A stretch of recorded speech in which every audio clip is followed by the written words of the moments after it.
नमस्कार दोस्तों, आज हम भारत को एकता के सूत्र में पिरोने वाले सरदार वल्लभ भाई पटेल के बारे में बात करेंगे, जिनका साल 1950 में 15 दिसंबर के दिन बॉम्बे में हार्ट अटैक की वजह से निधन हो गया। आज से करीब 156 वर्ष पहले यानी 31 अक्टूबर 1875 को उस समय की बॉम्बे प्रेसिडेंसी के नाडियाड में जन्मे सरदार वल्लभ भाई पटेल को लौह पुरुष भी कहा जाता है। साल 1947 में भारत को आजादी तो मिली, लेकिन आजाद होने के बावजूद भी भारत छोटी छोटी रियासतों और विचारधाराओं में बटा हुआ था।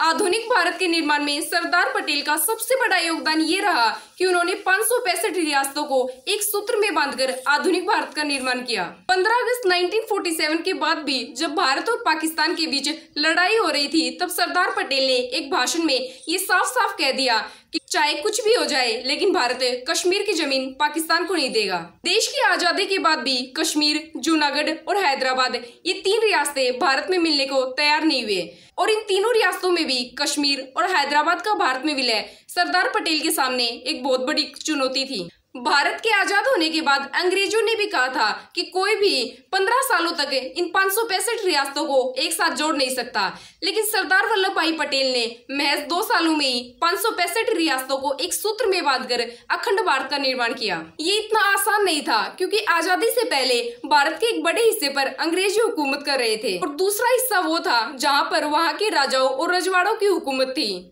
ये ऐसी रियासतें थी जो ब्रिटेन की महारानी की गुलामी स्वीकार कर चुके थे, यानी एक तरह से पूरे भारत पर अंग्रेजों का ही शासन था।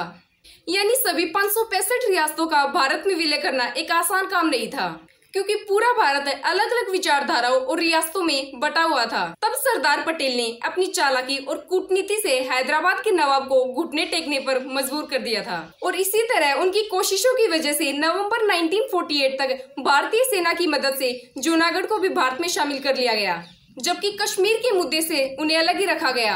देश के होम मिनिस्टर और डेप्यूटी प्राइम मिनिस्टर होने के नाते उन्हें वो ताकत दी ही नहीं गई जिनके वे हकदार थे।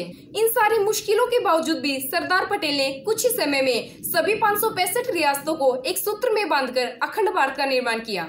इसके बाद 1950 में कॉन्स्टिट्यूशन लागू हुआ और भारत एक गणतांत्रिक लोकतंत्र बना। महान लोगों की एक सबसे बड़ी क्वालिटी होती है दूरदर्शिता, यानी भविष्य में क्या होने वाला है ये पहले ही जान लेना। सरदार पटेल भी बहुत दूरदर्शी थे। आजादी के 74 सालों बाद भी उनकी सोच, उनकी कार्यशैली आज भी उतनी ही प्रासंगिक है। उन्होंने आजादी के महज 56 दिनों बाद दशहरे पर दिए गए अपने एक भाषण में ये साफ साफ कहा था कि अगर ये लोग ऐसे ही लड़ते रहे अपनी मांगों को मनवाने के लिए, तो ये देश कभी आगे नहीं बढ़ पाएगा। उन्होंने जो बात 74 सालों पहले कही थी, वो आज भी उतनी ही प्रासंगिक है, जो आज के हमारे देश की हालातों पर बिल्कुल फिट बैठती है।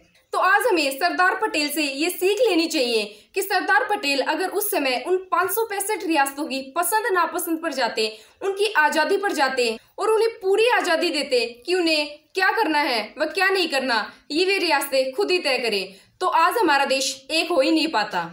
क्योंकि जाहिर है उन सभी राजाओं और रजवाड़ों की अपनी अपनी पसंद और नापसंद जरूर रही होगी, और उन्हें डेमोक्रेसी के नाम पर ये पूरी आजादी भी रही होगी कि वो अपने डिसीजंस खुद ले सके। लेकिन सरदार पटेल ने वही किया जो देश के लिए सुप्रीम था। सरदार पटेल का ये साफ साफ कहना था कि लोकतंत्र में अलग अलग राय रखना गलत बात नहीं है। हर किसी को अपनी अलग अलग राय रखने का, अलग अलग बात कहने का अधिकार है, इसमें कोई परेशानी नहीं है। लेकिन इन सभी रायों में वही राय चुनी जाएगी जो देश के हित में होगी। देश आपकी पसंद नापसंद से कहीं ज्यादा ऊपर है, कहीं ज्यादा बड़ा है। सरदार पटेल के योगदानों को, उनके इतिहास को आपसे छुपाने की पूरी कोशिश की गई, लेकिन आज वो एक स्मारक के रूप में पूरे देश के सामने, पूरी दुनिया के सामने आ गया। अब सरदार पटेल की प्रतिमा के रूप में भारत की एकता को, अखंडता को एक चेहरा मिला है। सरदार पटेल की प्रतिमा द स्टैच्यू ऑफ यूनिटी देश की और विश्व की सबसे ऊंची प्रतिमा है। देश की आजादी से पहले सरदार पटेल कांग्रेस के सबसे बड़े नेता थे, लेकिन इसके बावजूद भी महात्मा गांधी ने सरदार पटेल की बजाय जवाहरलाल नेहरू को प्रधानमंत्री बनाना उचित समझा। अगर वो चाहते तो विरोध कर प्रधानमंत्री बन सकते थे, लेकिन उन्होंने अपनी इच्छा से प्रधानमंत्री पद का त्याग कर दिया और गृह मंत्री पद संभाल कर देश की सेवा करने का सोचा। सच तो ये है कि उनका योगदान बहुत बड़ा है, लेकिन 1950 में उनकी मृत्यु के बाद धीरे धीरे उनके इतिहास को, उनके योगदानों को भुला दिया गया। जय हिंद, जय भारत।